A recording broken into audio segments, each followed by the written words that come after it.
Yo me mudé a los Estados Unidos, a Miami, hace 4 años. Y estando acá, por supuesto, no abandonando la lucha por la causa democrática en Venezuela, pero sí sintiendo, oye, un golpe en las costillas bajo, una añoranza tremenda de poder compartir, criticar, aportar desde mi lugar, desde Caracas. Estos primeros años han sido inmensamente duros para mí, yo lo confieso así, muy, muy difíciles, de muchos sentimientos encontrados, pero gracias a la compañía del programa Y Así Nos Va, que transmite la emisora RCR, Radio Caracas Radio, desde el día uno en que pisé yo, tierra americana, aquí en los Estados Unidos, me he sentido en casa gracias a la compañía que me han dado. Neomar Hernández y mi primer invitado de hoy, quien se encuentra en Alemania, Daniel Lara. ¿Cómo estás, Daniel? Ahora me siento mucho mejor. ¿Cómo? Después de saber Ajá. que tenemos, Neomar y yo, un oyente menor de 60 años. Debe ser el único, porque nosotros somos los favoritos de las madres, abuelas y tías madrinas de Venezuela. Que no te engañen mi cirugía, Daniel. Bienvenido. ¿Cómo estás? Vale, Qué qué bueno estar gusto. contigo, Luis. Un gusto No, el conocerte. gusto es mío. Mira, Absolutamente mío. déjenme aclarar a las personas que ni Daniel y jamás habíamos intercambiado palabras, nunca habíamos, no, Nunca. no nos conocemos, No, yo pero ni siquiera veía tu programa. bueno, Ni siquiera me reía de tus chistes, nada. hasta aquí Increíble. hasta aquí llegó esta entrevista. Yo pensé que iba a ser un poco más larga, Daniel. Mira, pero en verdad te digo que te tengo que agradecer a ti y a tu compañero porque me trasladan al lugar donde quiero estar con sus conversaciones, Daniel, que es un lugar crítico, pero profundamente entregado a la idea de que el cambio es posible y que es necesario seguir ejerciendo el derecho a la libre expresión. Oye, muchas gracias, Luis. Para mí, por supuesto, estar en tu programa es un gran honor. Te agradezco mucho. Te agradezco mucho tus palabras. Y déjame decirte que para mí significa exactamente lo mismo el programa. Porque cuando yo salí de Venezuela en el 2017 Ajá. y ya el programa tenía 4 años al aire, ¿no? Por lo tanto, para mí hacer el programa, y no he dejado de hacer el programa ni un día desde que salí. Mm. Yo hice el último programa un viernes, salí de Venezuela el sábado y yo el lunes estaba al aire, ¿En qué parte de desde Alemania Israel. estás, Daniel? Yo ahorita estoy en Leipzig, en la ciudad de Leipzig, Sajonia, pero en esos primer momento estaba en unas actividades académicas en Israel y de allá hice el programa. Cada vez que yo hago el programa es como hacer lo mismo, o sea, trasladarme a la Avenida Páez del Paraíso, al estudio de la emisora, con la gente, Sí, con el personal y todo eso, y es de verdad una extraordinaria experiencia. Para mí la radio es una maravilla. es una maravilla. Mira, Daniel, ¿y por qué razón te fuiste de Venezuela? ¿Cuál fue el motivo que te llevó a tomar la decisión? Bueno, yo creo que yo decidí irme de Venezuela, o decidí que Venezuela se había convertido en un lugar muy peligroso para que yo siguiera viviendo, si es que quería seguir viviendo, en el año 2014. En el año 2014 yo sufrí un atentado saliendo de la emisora, me agarraron a batazos cuando iba a mi casa y yo empecé a darme cuenta de que no era juego, o sea, de que los enemigos eran de verdad, Ajá. de que no eran nada más mentadas de madre por las redes sociales, que no eran nada más llamadas amenazantes, sino que había gente dispuesta a hacer mucho daño y, por supuesto, de la decisión a tomar, a realizar lo que esa decisión implicaba, por supuesto costó mucho porque yo no estaba dispuesto a irme, o sea, eso no estaba en mis planes, yo no me quería ir de Venezuela, yo no planeé, yo no hice fiesta de despedida, yo no dije, ok, me voy para tal sitio, eso no, o sea, yo escapé de Venezuela. Ajá. Pero supiste, Pero entre el 2000, supiste quiénes fueron los autores del atentado. yo nunca he tenido dudas que fue Henry Ramos Alup, desde el primer día. Ah, sí. Por supuesto, porque fue la única persona que me hizo llegar amenazas. Entonces yo, Ah, basado wow. en eso, Ajá.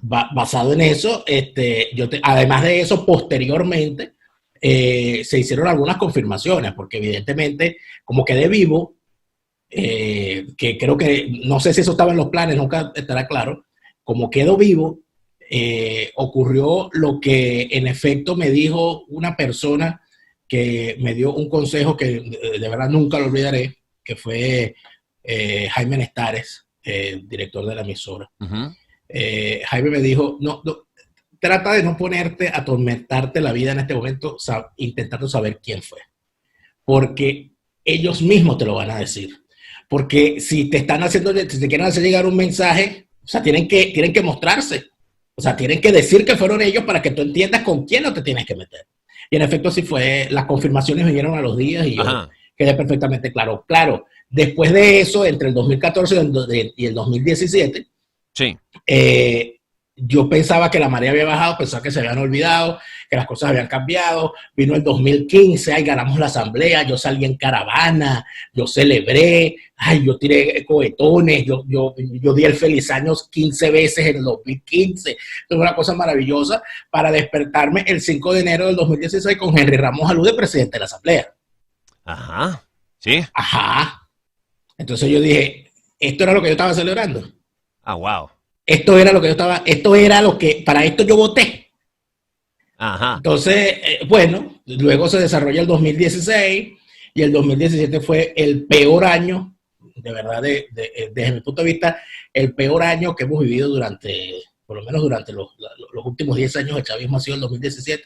Ahí hubo eventos bastante feos, ahí hubo gente muerta en los alrededores, o sea, apareció un cadáver un día cerca de la emisora, o sea, cosas de ese tipo. Pues. Sí. O sea, que el campo de batalla era frente a la emisora, de que uno salía y no sabía si regresaba, pero yo no podía regresar a mi casa, donde me intentaron atropellar saliendo de mi casa, o sea, ya habían llegado a mi casa, donde desaparecieron por horas al productor del programa, o sea, lo agarraron, la Guardia Nacional lo agarró en la calle cerca de la emisora y desapareció, y no sabíamos ni dónde estaba, y lo tenían en un centro de detención clandestino, etcétera. Ajá. Y finalmente yo tenía planteado un viaje con una beca que me había ganado para un curso en Israel, y coincide ese plan, que no tenía nada que ver con la situación país, porque tenía un año de haberse planeado, con la aparición de 3 hechos particulares. 1, cierran la emisora de la 92.9 FM, emisora hermana de RCR. 2, abren un procedimiento contra RCR por no haber transmitido una cadena nacional. Y 3, abren un expediente de 80 y pico de páginas contra RCR por instigación al odio. Y de las 80 páginas y de las convenciones, abren comillas, todas las cosas, de las 80 páginas, en cerca de 45 yo estaba mencionado. Y entonces yo empecé a sentir que la cosa estaba más cerca, empecé a ver cosas que estaban ocurriendo, sí. Empecé a sentir la persecución, todo lo demás, y yo dije, yo me tengo que ir y no puedo volver, por lo menos hasta saber qué es lo que está pasando. Y en efecto, bueno, vino el último atentado, que fue intentando saliendo de mi casa, me intentaron atropellar, y yo dije, bueno, esto ya llegó a donde tenía que llegar.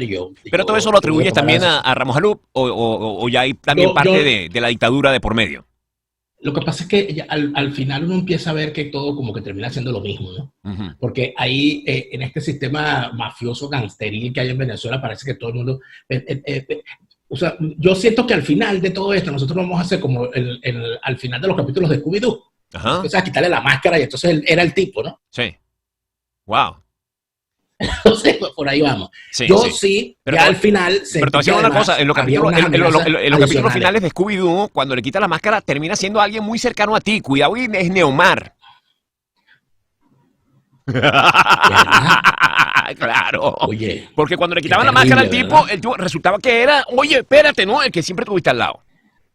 Esto es difícil lo que has hecho conmigo, ahora cómo duermo. Pero no, lo que pasa es que al final sí hubo una serie de asuntos adicionales donde yo sentía que, bueno, no, me metí con este, me metí con aquel, puede ser cualquiera. Claro. O sea, cualquiera. Y claro. Ya en Vargas la cosa estaba muy difícil, porque yo hacía periodismo en Vargas, había hecho política en Vargas, y tuve un evento con el gobernador del estado Vargas por haber cometido el error de publicar las fotos del matrimonio de su hijo, que fueron que fue un escándalo en su momento. Sí. Y sobre todo la primera dama, Leto Vargas, no me perdonó que yo publicara cuál fue el menú que ella se comió en el matrimonio. Mira, Entonces empezó a haber problemas Daniel, adicionales. ahora te consulto una cosa. Tú reúnes las pruebas necesarias, digamos, cambia la situación en Venezuela, llega una justicia, como le esperamos todos, transparente, oportuna. ¿Presentarías pruebas contra Henry Ramos Alup de que él fue el responsable de ese atentado contra ti? La primera prueba, por supuesto, Ajá. la primera prueba está en las amenazas que me hicieron llegar con las personas que me las hicieron llegar. La segunda prueba está en la persona que... lo que pasa es que hay cosas que no puedo decir, obviamente, porque hay gente que está en Venezuela y esto yo no quiero hacer más daño. Pero en su momento tienes cómo presentar las pruebas necesarias para llevarlo a un juicio. Por supuesto, pero es que yo fui a la fiscalía. Ajá. Es que ahí es donde está el asunto. Yo no me quedé gritando en la calle. No, yo hice todo lo que tenía que hacer. Yo fui evaluado por medicina forense, yo fui evaluado en la unidad de atención a la víctima. A mí se me recogió mi testimonio y hasta el día de hoy estoy esperando que los subalternos primero de Luis Ortega Díaz y luego el otro que es como Luis Ortega pero sin peluca, siempre se me olvida su nombre, Tarek William, que alguien se digne a buscar dónde fue que metieron al expediente de mi denuncia. A mí nunca me llamó la fiscalía para abrir ninguna investigación ni para recolectar los videos. Todo fue grabado, o sea, todo el ataque en mi contra está grabado porque estaban unas cámaras de seguridad en el sitio donde fui agredido. Ni siquiera eso lo recogieron. Qué barbaridad. Oye, Daniel, y a ver, ¿qué le hiciste tú a Ramos Alup como para que se ponga de esa manera? Bueno, acuérdate que yo fui dirigente de Acción Democrática. Ajá. En el estado Vargas. Yo me fui de Acción Democrática cuando sentí que había sido utilizado para una marramucia electorera contra una persona.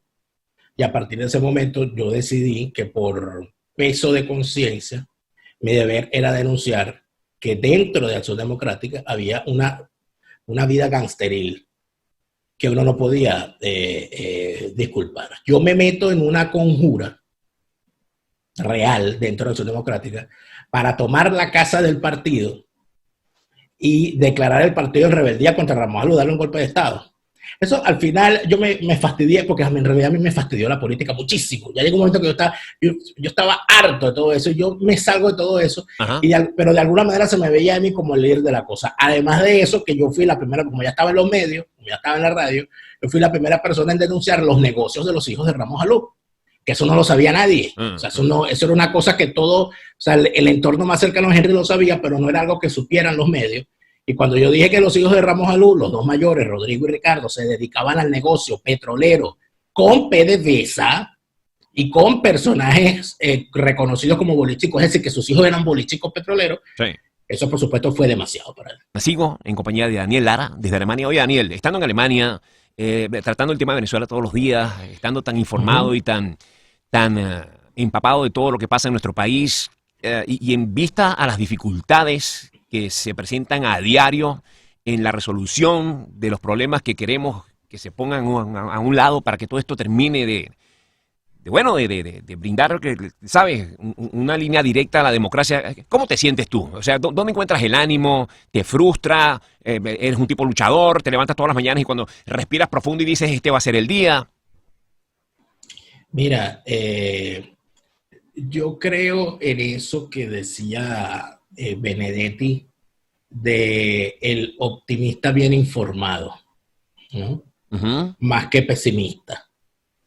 Yo he asumido y creo que me ayudó muchísimo mi paso por Israel y mi contacto con alemanes, que sobre todo en esta parte de Alemania donde estoy, que fue la parte comunista, que están muy empapados de lo que ocurre en países comunistas y que cuando sabes que vienes de un país como Venezuela o Cuba, empiezan a preguntarte, ya en tu país están racionando. O sea, ellos ya saben por dónde va la cosa. Yo asumí que yo tenía que olvidarme de la obsesión por tener la maleta hecha para el regreso. Y entendí que lo mejor que yo podía hacer por Venezuela era estar bien donde estoy. Sentirme bien, sentirme integrado, tener un techo, tener una cama, tener un modus vivendi, sentirme en un buen sitio, etcétera. Porque mientras uno esté bien donde está, y uno sea bien visto por la sociedad donde está, en mejores condiciones se sentirá para seguir ayudando a Venezuela. O sea, yo no puedo vivir en Venezuela.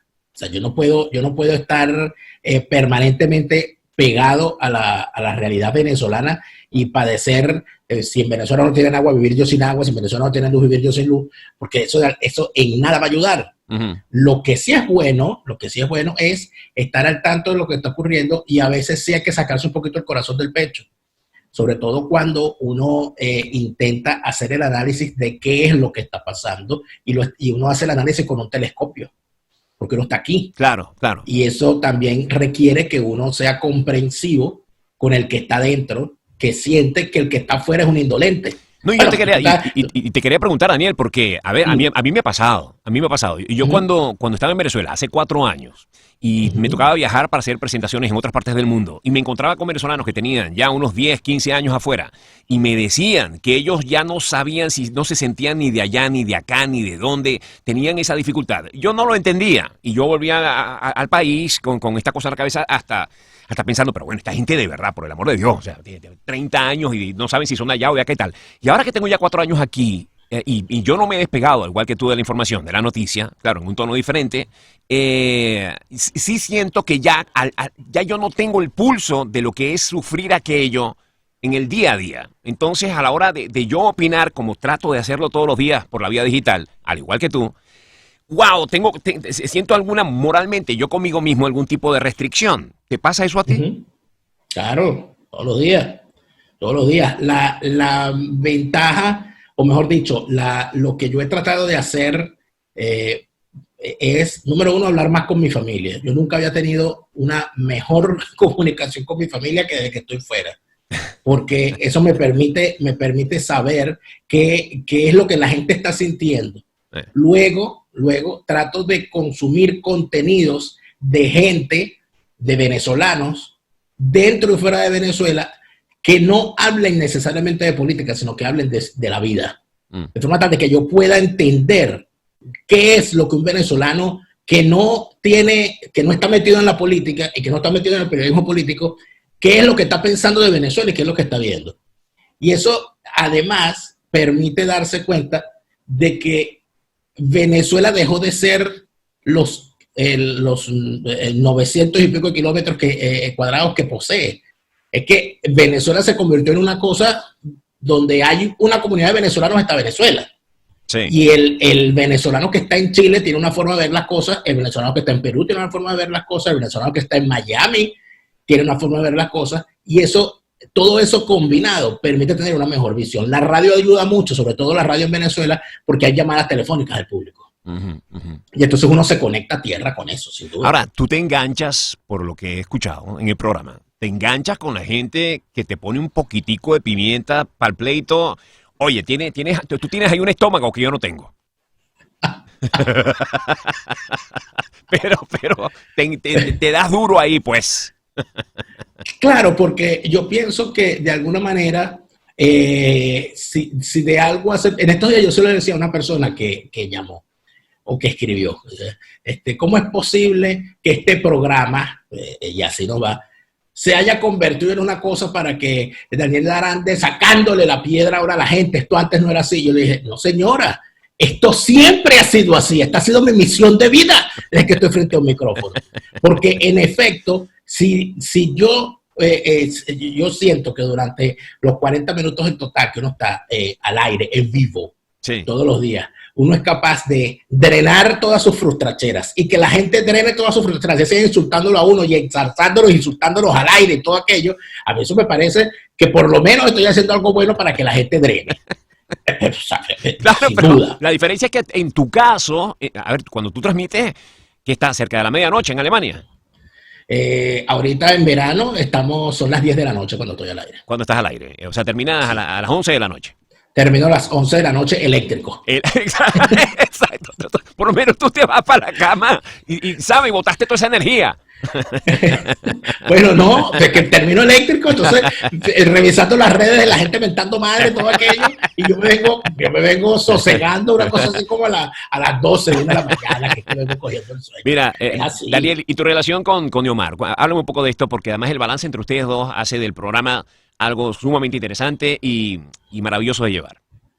Sí, Neomar es, yo soy el mayor de tres hermanos, somos tres hermanos. Neomar es como mi cuarto hermano. O sea, la relación que hemos podido tener durante estos años de trabajo ha sido maravillosa, porque para empezar, Neomar es una persona, es un hombre noble, una persona, un trabajador, que además de eso ha entendido lo que significa hacer radio. Tú sabes que una cosa es estar en la radio y otra cosa es hacer radio. Sí, sí. Y la radio tiene como una magia especial que cuesta entenderla, pero cuando uno la entiende se siente muy bien hasta que uno termina prefiriéndolo por encima de todos los demás medios. Lo de Neomar además tiene una significación especial, por lo menos para mí. Neomar ha podido tener paralelamente a su carrera en los medios, ha podido tener una formación académica envidiable que yo no he podido por falta de tiempo. Bueno, Neomar está terminando su doctorado en ciencias políticas. Neomar ha estudiado la política, o sea, se ha dedicado a estudiar la política, convirtiéndose, desde mi punto de vista y mi opinión personal, en el periodista mejor formado de su generación. Uh-huh. Y en el periodista radial de su generación más importante. O sea, la gente que estudió con Neomar, sus compañeros de promoción, no son más conocidos que Neomar, por lo menos en la radio venezolana.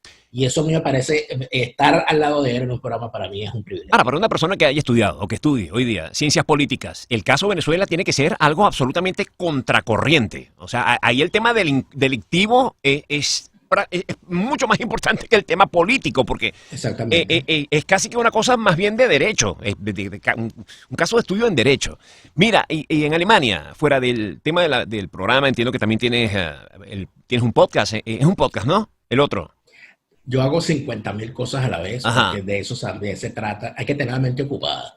Mi desconexión del tema político está en La Rocura de la Vida, que es un podcast que tengo, musical, que de alguna manera me ayuda como a meterme en la cuestión de la música, porque a mí me hubiese gustado dedicarme a la radio musical y lamentablemente no pude. Y trato de hablar también de otros temas en los contenidos de mi canal, etcétera. Pero, mira, o sea, yo no sé, yo siento que cuando uno se dedica a una cosa es como una adicción. Entonces uno siempre termina hablando de las canciones que le gustan a los políticos. No siempre pero tú no has, digamos, en el medio allá donde estás viviendo en Alemania, no estás haciendo otro tipo de actividad ya. Aún no, pero hay unas propuestas interesantes que lo que pasa es que con el tema de la pandemia se pararon muchas cosas, ¿no? Sí. Recuerda que también estas plataformas de stream permiten, por supuesto, la creación de contenido de una forma. Yo trabajo desde mi casa y eso de alguna manera me da ventajas por encima de otras personas que necesitan desplazarse a un estudio. Por lo tanto, para mí no fue un trauma lo de la cuarentena. Claro. Pero sí hay algunas propuestas que de alguna manera se detuvieron un tiempo por el asunto de la pandemia. Pero, ahora, tú hablabas alemán. Yo quiero hacer radio en alemán, que eso es lo que me encantaría. ¿No? O sea, para allá quiero ir. ¿Por qué tocó Alemania? ¿Por qué Alemania en particular? Yo me lo pregunto todos los días. De verdad ¿Qué fue? No entiendo. Yo pensé, ¿será que tiene un pariente que es alemán? O sea, ¿qué pasó allá? Yo no sé si yo soy hijo de Angela Merkel, a veces me parezco a ella. Tienes pinta, como no, ¿por qué no? ¿Verdad? Claro. No, mira, todo ocurrió, acuérdate que como te dije, yo no me fui planificadamente de Venezuela, yo escapé de Venezuela. O sea, 2 semanas, ya yo tenía pasaje comprado y todo para irme para mi curso. Y 2 semanas antes se desataron los demonios. Y 2 semanas antes yo dije, yo no, como que no voy a poder regresar en estas condiciones.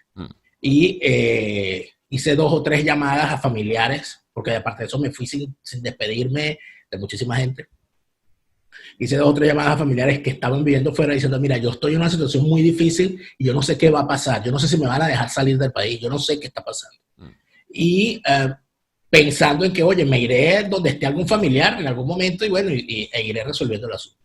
Y sí, ya estando en Israel, tenía unos amigos en Alemania y tenía algunos familiares en Europa. Y necesitaba, lo que yo sentía que necesitaba, era poder exponer mi caso ante unas autoridades, ante la autoridad de algún estado, que me permitieran estar protegido frente a las amenazas que yo sentía. Y al hacer la evaluación de los asuntos, en efecto, en Alemania había esa posibilidad y yo terminé entonces aquí en Alemania recibiendo en efecto la protección que yo sentía necesitar frente a las amenazas del régimen venezolano. Daniel, tú, a ver, yo tengo un temor muy grande. A ver, lo comparto contigo a ver si tú piensas igual o piensas diferente. En que, por ejemplo, mañana, dentro de una semana, dentro de un mes, dentro de 6 meses, logremos el cambio que estamos esperando. Te levantes tú en Alemania un día y mira, chico, la sorpresa, cayó este sujeto, estamos todos tirados a las calles con esas imágenes como el del año 58, aquella ilusión, aquella emoción. Yo le tengo pavor a que no sepamos aprovechar ese momento.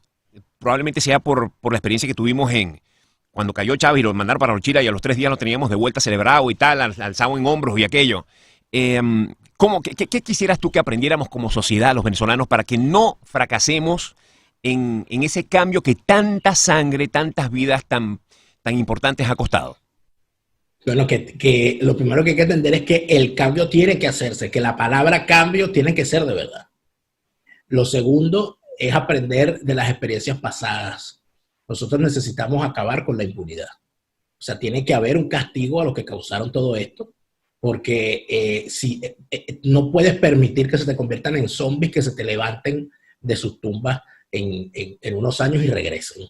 O sea, y además de eso, entender lo que le ha pasado a pueblos como el alemán, por ejemplo, como a los pueblos europeos, que la memoria histórica es necesaria para poder conjurar los errores del pasado. Tú no puedes decirle, no, bueno, vamos a olvidarlo todo, vamos a hacer borrón y cuenta nueva, aquí todos somos hermanos, y qué chévere que tú eras chavista y ahora ya no lo eres, y yo te quiero tanto. Mira, lo puedes querer mucho, pero si cometió un error, él tiene que pagar por ese error.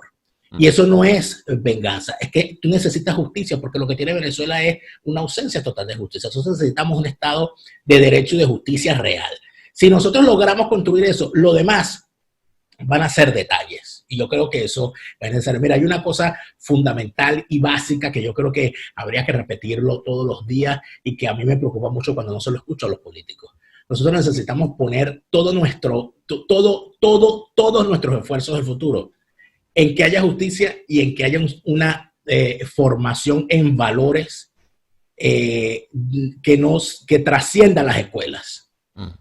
O sea, esa cosa que tú le veías a Remy Ottolina cuando hablaba de valores, eso que tú le veías a otros muchos más cuando hablan de valores, eso es sumamente necesario volverlo a hacer en Venezuela, porque sin duda alguna nosotros no podemos tener los valores, los antivalores que sostienen a la sociedad venezolana, que hicieron que se degenerara esto y se convirtiera en lo que se convirtió Venezuela.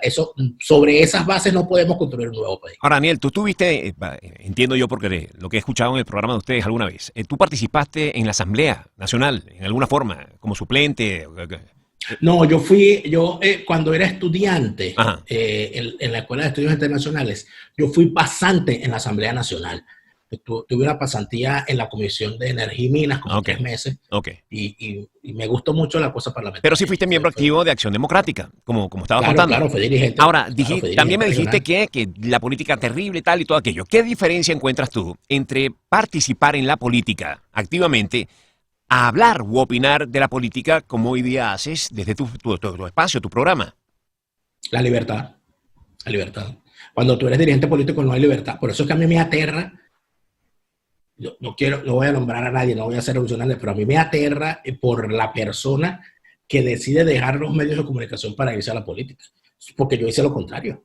Entonces cuando me ha tocado, yo le he dicho, pero ¿por qué tú vas a hacer eso? ¿Por qué tú vas a dejar la libertad del medio de comunicación y de tu rol de periodista para irte a hacer política donde no vas a tener libertad? Porque estás atado a la línea del partido, estás atado a la línea ideológica, estás atado a las posiciones de tu dirigencia y no vas a poder hacer las críticas que se requieren, sobre todo en Venezuela, donde no se cree en la crítica. Pero entonces a los ciudadanos no nos queda la menor ilusión de entender que algún político pueda ser libre y actuar en consecuencia a su conciencia como esperamos los ciudadanos que actúen.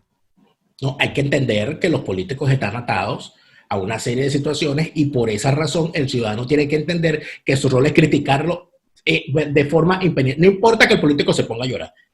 A mí no me preocupa que un político llore, porque al fin y al cabo la asamblea son 200 diputados, 160 diputados.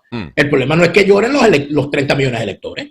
O sea, Claro. el problema es que esos 30 millones de electores sientan que aunque un político se sienta maltratado, atropellado y se le pueda pedir disculpas en un momento, eso siempre será mejor Sí. a que 30 millones de personas se callen y se traguen todo lo que el político nos haga. Ahora, Daniel, ¿tú puedes entender por qué Renio Tolina tomó la decisión de lanzarse a la candidatura presidencial? Claro, fue una desesperación gigantesca. Porque recuerda que Reni fue uno de esos venezolanos que lo vio venir. O sea, y eso es una cosa horrible. Eso es lo que llaman el síndrome, en buena parte lo que llaman el síndrome de Cassandra, de aquel personaje mitológico que fue condenado a ver el futuro Ajá. y a decirlo y que nadie le creyera, pero que cuando ocurrían las desgracias la culpaban por ave de mal agüero. Renio Tolina tenía eso. Lo tuvieron otros, ¿no? Lo tuvo Uslar Pietri, por ejemplo. Lo que pasa es que por otras razones que no las tenía Reni. Y Reni evidentemente da ese paso como un gesto de desesperación. Creo que ha sido, además, la candidatura realmente conservadora de los valores venezolanos que se ha presentado jamás. Y lamentablemente terminó, bueno, de la forma trágica y espantosa en que termina. Pero yo entiendo completamente, si tú sigues a René Tolina, tú sabes que eso fue un gesto de desesperación. ¿Y esa desesperación no te podría embargar a ti o a Neomar? Es que a mí la desesperación me embargó al revés. O sea, a mí la desesperación me embargó dándome cuenta que en la política no se iban a lograr los cambios. Que lo que había era que decirlo. Y que era necesario hablar con libertad y hablar con crudeza, aunque doliera. Y eso es algo que causa muchos problemas. Porque inclusive te causa problemas con el medio donde estás, te causa problemas con tu compañero. Bueno, de Omar, últimamente ya hemos logrado una fase distinta de nuestra relación, pero había momentos en que de Omar quedaba eléctrico y en los comerciales me decía, tú vas a seguir para allá, tú vas a seguir, ¿quién es? ¡Vas a seguir! Eso es difícil, pero ya de alguna manera ya uno asumió un rol, el que te escucha sabe cuál es el rol que tú decidiste asumir y al final dice, bueno, este tipo él siempre va a ser así, eso es lo que él quiere decir, eso, y ya. Ahora, Daniel, entonces, yo creo que lo importante es que cada quien asuma su rol. En tu idea, sin ponerle rostro ni nombre, ¿cuál sería el candidato, el presidente ideal para la Venezuela próxima que todos anhelamos? ¿Cómo sería? Yo quiero una persona honesta, sinceramente. Y si me empujas mucho, te diría que quiero una persona honesta y con eso me basta. Porque, o sea, que me diga la verdad, ¿vale? Y que si me va a mentir por el bien del país, que de verdad sea por el bien del país y no por el bien del bolsillo de nadie. Yo eso lo agradecería muchísimo. Fíjate, por supuesto las comparaciones siempre van a ser odiosas. Un gesto completo y absolutamente honesto. Lo vi aquí en Alemania cuando arranca la pandemia. A la canciller diciendo, bueno, tenemos una situación bastante difícil. Sí. Esto va a durar mucho tiempo. Probablemente el 60% de la población se va a contagiar. Nosotros tenemos que tomar nuestras previsiones. Puede ser un gran daño para la economía, así que vamos a tomar todas las medidas que debamos tomar. Eso es mucho mejor que decir, nosotros vamos a rezar mucho. Nosotros vamos a parar todo esto. No nos vamos a infectar. No, tú tienes que decirme la verdad para que yo me prepare. Claro. Y yo veré qué hago con la verdad. Yo eso es lo que quisiera, una persona honesta. Que esa persona podría provenir de los partidos convencionales, tradicionales que conocemos. Yo no pongo en duda nada porque fíjate lo que ha pasado. Yo pensaba y yo repetía, y he tenido que hacer un mea culpa, que en esa Fuerza Armada chavista, ellos gritan que son chavistas, es poco es vaina esa que gritan. Yo pensaba que de ahí no podía salir nada. Pero cuando tú empiezas a ver a unos muchachitos, porque lo son, que podrían ser hijos míos, que salieron de liceos bolivarianos, de educación chavista, en la academia militar chavista, y los tipos decidieron alzarse, agarrar un fusil y asaltar un destacamento y decir abajo Maduro, y caer preso, sobrevivir tortura y seguir en lo mismo, tú dices, bueno, algo está pasando en la cabeza y en el espíritu de esa gente, por lo tanto no todo está perdido. Yo vi en estos días a un niñito entrevistado por un reportero de NTN 24, que era un niñito que llegaba como a los 6 años y que vio al reportero y le dijo que él quería hacer el noticiero porque él tenía una denuncia que hacer porque su hermano estaba enfermo. Yo cuando escuchaba al niñito, yo veía la forma como hablaba el niño, y dije, es que, ¿qué edad puede tener ese niño? Ese niño tiene toda la vida para él, lo que él conoce de Venezuela no es ni la sombra de la Venezuela que conocí yo. Y ese niño tiene unos valores, tiene una conciencia, él sabe que las cosas se pueden cambiar, por lo tanto yo creo que sí, en alguna parte deben existir las personas para que estas cosas hagan. Y yo sé que eso va a ocurrir, esa gente va a salir. Oye, Daniel, permíteme enviarte un fuerte abrazo por hacerlo llegar a Neomar y la invitación a que participe con nosotros en el programa. Les repito, soy fan, los escucho religiosamente a las 4 de la tarde, hora Miami, nosotros acá por la aplicación, la señal de RCR. Eres la primera persona de RCR con quien converso desde que cerraron la señal abierta y mando al personal a través de tu persona un fuerte abrazo y la convicción de que pronto los tendremos en señal abierta de nuevo. Estoy seguro que así será. Muchas gracias, Luis, por tenerme acá. Escuchas Arriba Miami con Luis Chatein.